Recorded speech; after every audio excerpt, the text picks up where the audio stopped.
నేను ముందు గుర్తు చేస్తున్నది ఏంటంటే, దళితులు క్రైస్తవులకు మారితే రద్దు కావాల్సింది ఎస్సీ హోదా కాదు. ఈ పార్లమెంటుకు చిత్తశుద్ధి ఉంటే, న్యాయ వ్యవస్థకు చిత్తశుద్ధి ఉంటే, లేదా ఉత్తర్వులు ఇచ్చే రాష్ట్రపతులకు చిత్తశుద్ధి ఉంటే రద్దు చేయాల్సింది కుల వ్యవస్థనే. కుల వ్యవస్థను రద్దు చేయండి. రద్దు కావాల్సింది ఎస్సీ హోదా కాదు. ఈ దేశంలో రద్దు కావాల్సింది కుల వ్యవస్థ. కుల వ్యవస్థను రద్దు చేసే చర్యలు తీసుకోండి, మేము స్వాగతిస్తాం, సమర్థిస్తాం.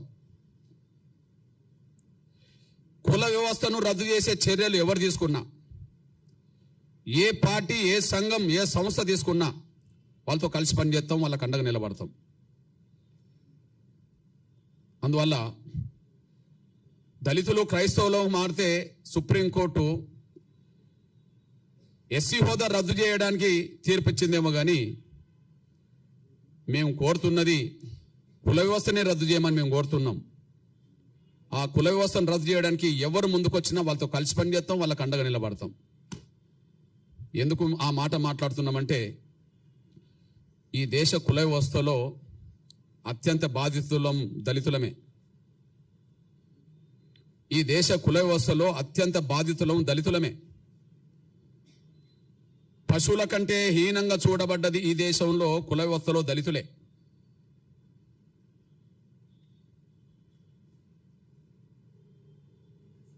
ఈ దేశంలో ఉండబడే ఇతర వర్గాల పౌరులకు ఉండబడే హక్కులు, స్వేచ్ఛ లేనిది దళితులకే. కాబట్టి కుల వ్యవస్థ బాధితులం కాబట్టి, కుల వ్యవస్థలో ఎక్కువ బాధితులం కాబట్టి, కుల వ్యవస్థలో బ్రాహ్మణేతర వర్గాలన్నీ బాధితులే.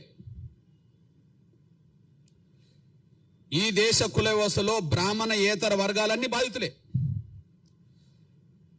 అయితే ఒక్కొక్క వర్గం మీద, ఒక్కొక్క కులం మీద కొంత మేరకు వివక్షత ఉంటుంది. ఏ రెండు కులాల మధ్యలో సాంఘిక సామరస్యత, సమానత్వం లేదు. కానీ అన్ని కులాల మీద ఆధిపత్యం, గౌరవం పొందుతున్నది బ్రాహ్మణ వ్యవస్థ. ఈ బ్రాహ్మణ వ్యవస్థలో అత్యంత పీడిత వర్గం ఎవరు? అత్యంత వివక్షత గురవుతున్నది ఎవరు? అత్యంత బాధితులు ఎవరు? పశువుల కంటే హీనంగా ఈ దేశంలో ఏ వ్యవస్థలో చూడబడ్డం? దళితులు, కుల వ్యవస్థల వాళ్ళు. అంటే ఈ దేశ కుల వ్యవస్థలో అత్యంత బాధితులం దళితులం గనక ఆ దళిత బాధితుల వర్గం నుంచి మేము మాట్లాడుతున్నాం. కుల వ్యవస్థను రద్దు చేయండి. ఎస్సీ హోదా కాదు, కుల వ్యవస్థను రద్దు చేయమని మేము డిమాండ్ చేస్తున్నాం. కుల వ్యవస్థను ఏ పార్టీ సమర్థిస్తుందో బహిరంగపరచమనండి. అస్పృశ్యత అనేది ఏ వ్యవస్థ నుంచి వచ్చిందో రాజకీయ పార్టీలు బహిరంగపరచాలి. ఈ ప్రపంచంలో ఎక్కడ లేని అస్పృశ్యత ఈ దేశంలో ఏ వ్యవస్థ ద్వారా వచ్చిందో బహిరంగపరచాలి. కుల వ్యవస్థను సమర్థించేటోళ్ళంటే కుల వ్యవస్థను సమర్థించిన వాళ్ళే. కుల వ్యవస్థను వ్యతిరేకించిన వాళ్ళంటే సమానత్వాన్ని కోరుకున్న వాళ్ళే. సమానత్వాన్ని ఈ దేశంలో కోరుకునేటోళ్ళు కుల వ్యవస్థ రద్దు కోరుకుంటారు. అసమానతలు ఉండాలని కోరుకునేటోళ్ళు కులాన్ని కోరుకుంటారు, ఉండాలని కోరుకుంటారు. ఈ ఉండాలని కోరుకునే వాళ్ళు ఎవరో బహిరంగం రావాలి. కుల వ్యవస్థ రద్దు కోరుకునేటోళ్ళు ఎవరో బహిరంగం రావాలి. అది సంస్థలైనా, వ్యక్తులైనా, రాజకీయ పార్టీలైనా, ఎవరైనా ఈ విషయంలో బహిరంగ రావాలని డిమాండ్ చేస్తున్నా.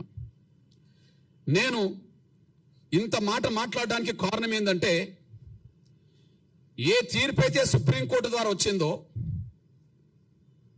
ఒకనాడు సుప్రీంకోర్టుకు చీఫ్ జస్టిస్గా పనిచేసిన మన తెలుగు ప్రముఖుడు, ఒకనాడు సుప్రీంకోర్టుకు చీఫ్ జస్టిస్గా పనిచేసిన మన తెలుగు ప్రముఖుడు